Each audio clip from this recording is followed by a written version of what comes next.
दुनिया के दो सबसे पावरफुल कंट्रीज अमेरिका और ईरान पाकिस्तान के कैपिटल इस्लामाबाद में बैठकर डील करने आए, लेकिन मीटिंग फेल हो गई।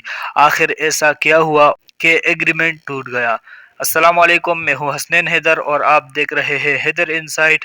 आज हम बात करेंगे इस्लामाबाद टॉक्स के बारे में, जहां पूरी दुनिया की नजरें लगी हुई थी, लेकिन फाइनल एग्रीमेंट नहीं हो सका और इसके पीछे थे 5 बड़े रीजन। सबसे बड़ा इशू था ईरान और न्यूक्लियर प्रोग्राम। ईरान कहता था हमें यूरेनियम इनरिचमेंट का हक है, अमेरिका कहता है बिल्कुल बंद करो। यहीं पर सबसे बड़ा क्लैश हुआ और डील वीक हो गया। दूसरा इशू था लबनान। ईरान सपोर्ट करता है हिजबुल्लाह को, इसराइल अटैक्स कर रहे हैं।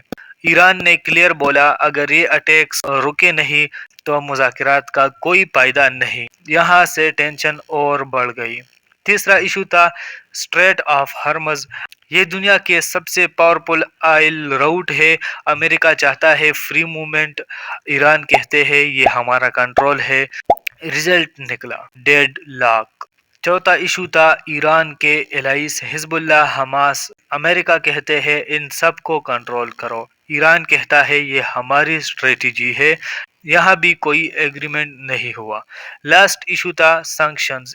ईरान डिमांड करता था सारी पाबंदियां खत्म करो, अमेरिका रेडी नहीं। Result talks clubs. तो भाई सिंपल बात, 5 बड़े क्लैशेस, कोई कंप्रोमाइज नहीं हुई और डील फेल हो गया। अब सवाल ये है क्या फ्यूचर में एग्रीमेंट्स होगा या टेंशन और बढ़ेगा? कमेंट में बताओ। और आप किस साइड पर हो, ईरान या अमेरिका? लाइक ज़रूर करो, वीडियो को शेयर करो और मज़ीद मालूमात के लिए चैनल को सब्सक्राइब करो। मैंने इस वीडियो में सिर्फ समरी बताई है, मैंने डिटेल्स नहीं। अगर आप चाहते हो कि मैं डिटेल्स में वीडियो बनाऊं तो मुझे कमेंट्स में बताओ। मिलेगी अगले वीडियो में। अल्लाह हाफिज़।